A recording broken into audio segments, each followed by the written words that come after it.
Whoa. Okay, okay. Breathe. Are you feeling it too? That thing?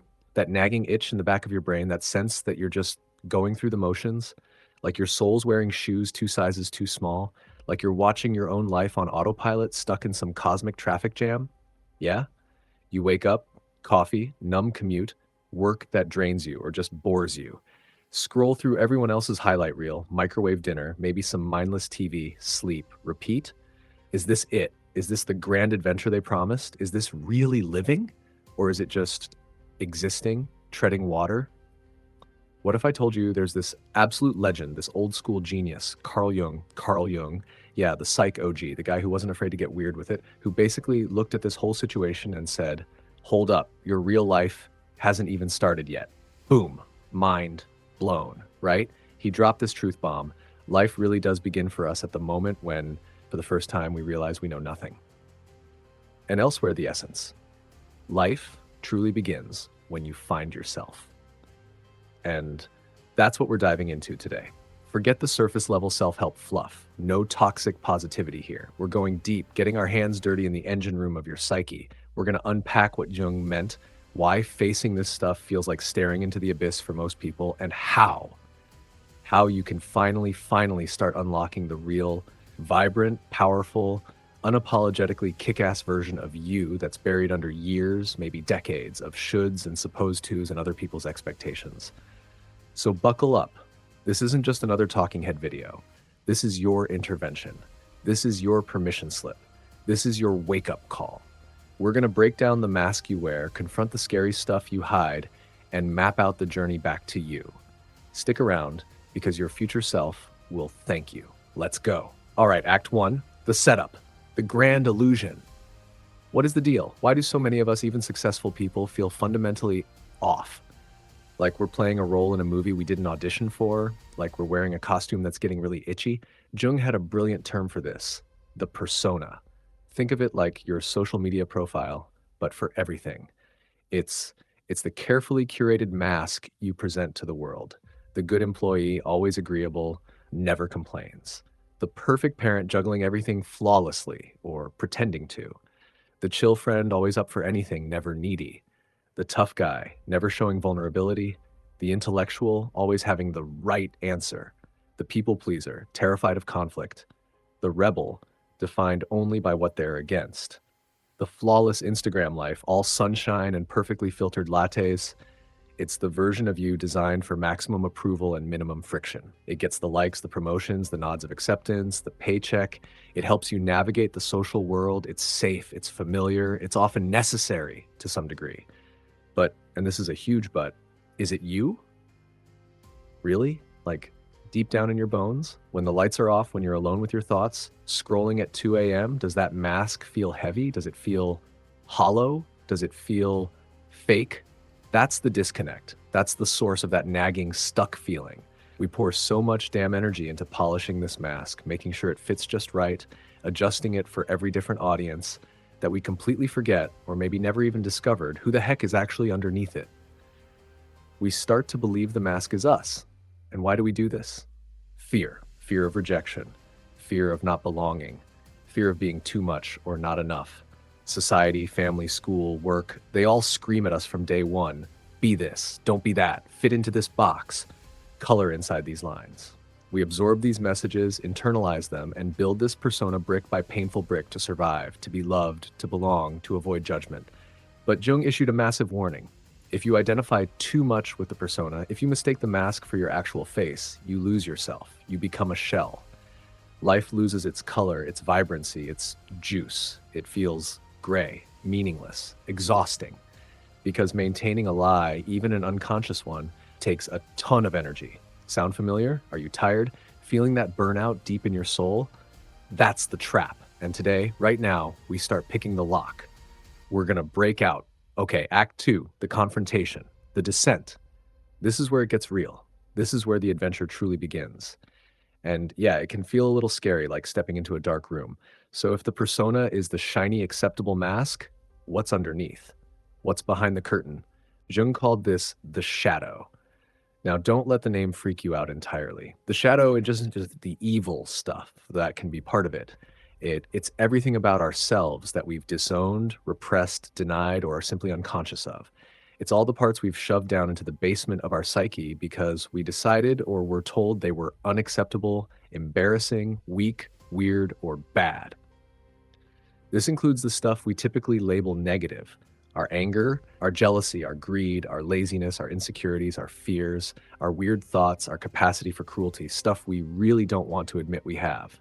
But, and this is crucial, the shadow also contains buried positive qualities, hidden talents we were shamed out of pursuing, secret dreams we were told were unrealistic, our assertiveness that got labeled bossy, our sensitivity got called too emotional, our creativity that didn't fit the mold, our power that scared others or ourselves, our authentic desires that didn't align with the family plan, all the raw, untamed, potentially brilliant parts of us that didn't fit the neat little box of the persona.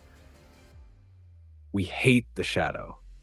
We spend our lives running from it, pretending it doesn't exist. And what's the number one way we avoid looking at our own shadow? Projection. We dump it onto other people. That person who drives you absolutely insane with their arrogance, maybe they're reflecting a part of your own shadow where your confidence is buried or twisted. That person whose laziness infuriates you, could it be touching your own repressed need for rest or a fear of your own unproductive side? The things you judge most harshly in others are often giant, flashing neon signs pointing directly at your own unacknowledged shadow material. It's terrifying, I get it. Who wants to admit they have those ugly thoughts or feelings? Who wants to acknowledge the secret desires that contradict their carefully crafted image? Who wants to face the buried pain or the parts of themselves they genuinely despise? It feels so much easier, so much safer to just keep that persona polished and firmly in place. But here's the mind-blowing, life-changing kicker Jung revealed. Your greatest power, your deepest authenticity, your most unique spark, your gold, often lies hidden right there in the shadow. That suppressed anger, it's pure energy that could fuel incredible passion and boundary setting. That hidden vulnerability, it's the key to true connection and intimacy. That weird, creative impulse you hide, it could be your unique genius.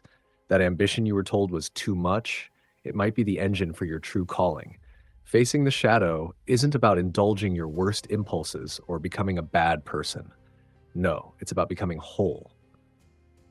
It's about having the courage to turn around, walk down into that basement, switch on the light, and see what's really there. The good, the bad, the ugly, the beautiful, the terrifying, the powerful. It's about reclaiming those lost pieces of yourself. Because only by integrating the shadow, by acknowledging and understanding these hidden parts, can you move beyond both the fake mask and the unacknowledged darkness to discover the real self. Jung sometimes called this the self with a capital S, that authentic, integrated core of your being, the wise, centered, true you that lies beneath all the layers. That's the destination. That's the treasure. That's where life actually begins to feel real, meaningful, and truly yours. Act 3, the resolution, the integration, the beginning. Okay, deep breaths.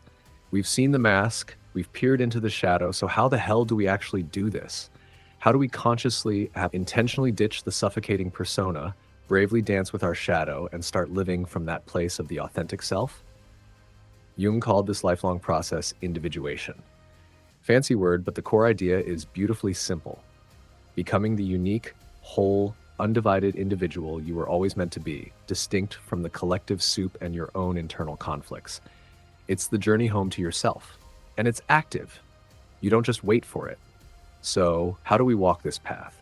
It's not a 5-step quick fix, it's a way of life. But here are the crucial starting points, the tools for your adventure kit. 1. Pay attention.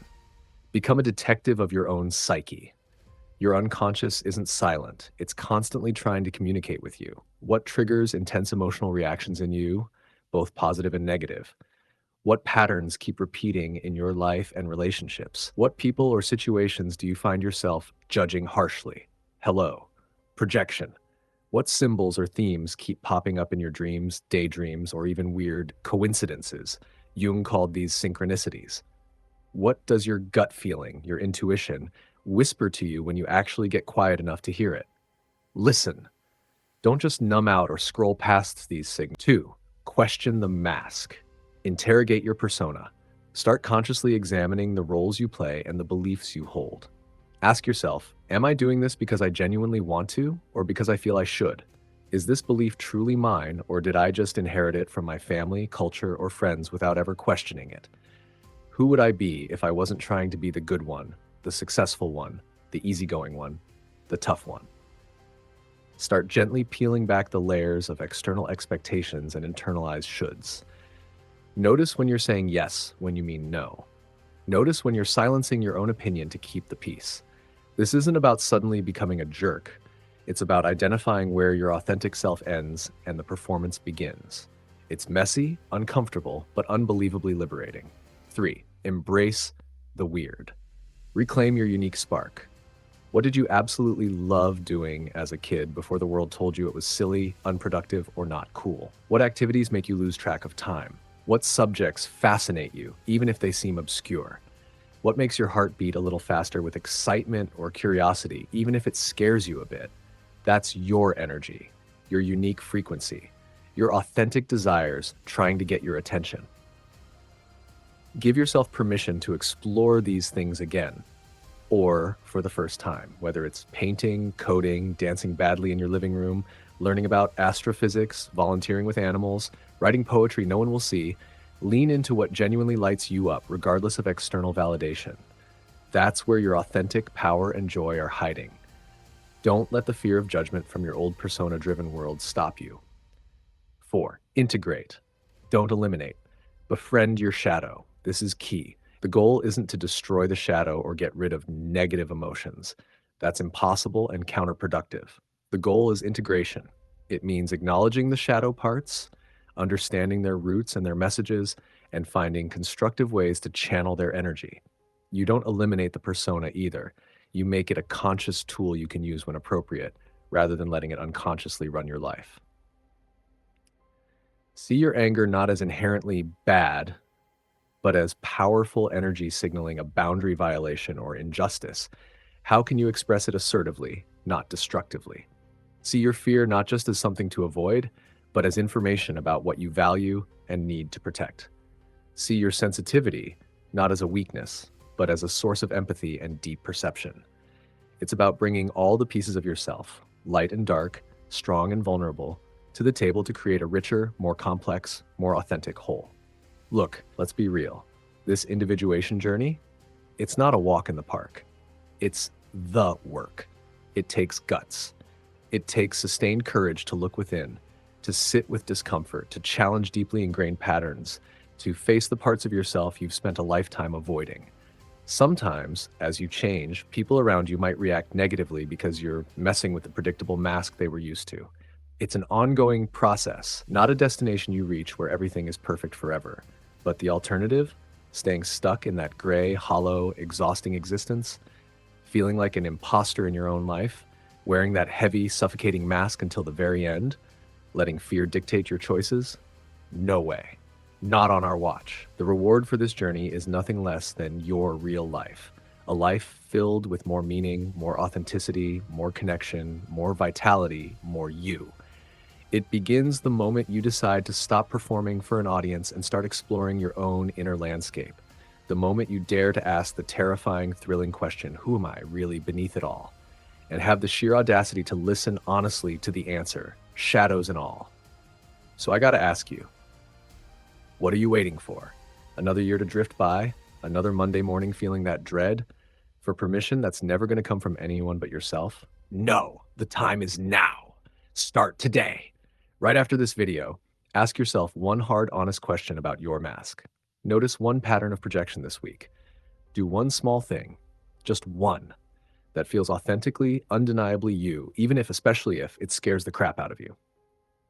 Take that first step down into your basement. Shine that little flashlight around. If this message hit you, if it sparked something, if you felt that jolt of recognition, then don't just sit there. Smash that like button like you're breaking down a wall. Subscribe right now if you're done with the autopilot life and ready to join the journey of finding yourself. And most importantly, comment below. I want to hear from you. What's one specific thing, big or small, you're going to do this week to consciously step off the stage, question the mask, or explore something that feels truly you. Let's hold each other accountable. Let's build a community of people committed to living real, authentic, individuated lives. Share your first step. Don't wait for life to begin someday. Make it begin. Go. Do it. Your real life is waiting for you to claim it. Start now.